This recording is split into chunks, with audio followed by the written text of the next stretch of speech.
आप देख रहे हैं पीबीएन न्यूज। मैं हूं शब। पीबीएन न्यूज में अब वक्त हो चुका है दिन भर की कुछ खास खबरों पे नजर डालने का। तो आइए देखते हैं क्या है आज की खास खबर।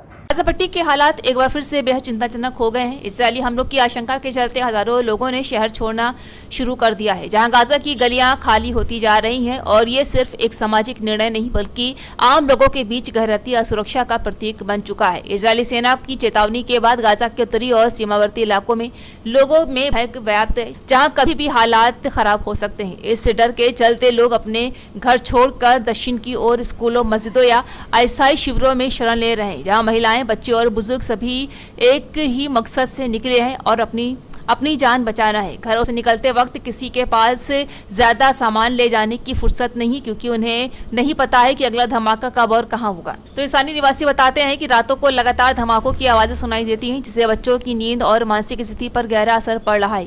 स्थिति इतनी बिगड़ गई है कि संयुक्त राष्ट्र और रेड क्रॉस जैसे संगठनों ने भी चेतावनी दे दी है कि अगर हालात नहीं सुधरे तो एक बड़ा मानवीय संकट खड़ा हो जाएगा। अब तक 60,000 से ज्यादा लोग विस्थापित हो चुके हैं और कई स्कूलों का अस्थायी राहत शिविर में तब्दील कर दिया गया है। इन पर शिविरों में भी हालात दयनीय है। न पीने का साफ पानी है, न दवाइयां हैं और न ही पर्याप्त शौचालय है। विशेषज्ञों का कहना है कि ये सिर्फ सुरक्षा का संकट नहीं बल्कि एक राजनीतिक विफलता है, जिसमें सबसे बड़ी कीमत आम लोगों को चुकानी पड़ रही है। गाजा पहले ही बेरोजगारी, गरीबी और बुनियादी सेवाओं की कमी से जूझ रहा था और अब ये नया तनाव वहाँ के लोगों को जीने का मौका नहीं दे रहा है। सबसे ज्यादा असर बच्चों पर हो रहा है, जिनका बचपन विस्थापन और भय से बीतते रहा है। वे अपने खिलौनों और किताबों को किसी पुराने बैग में भरकर एक अनजान भविष्य की ओर जा रहे हैं। गाजा की खाली होती गलियां आज एक शहर की तस्वीर नहीं बल्कि उस तकलीफ की कहानी है जिसे दुनिया बार बार अनदेखा कर रही है। इस संकट को अगर अब भी गंभीरता से नहीं लिया गया तो मानवीय त्रासदी और भी गहरी हो सकती है।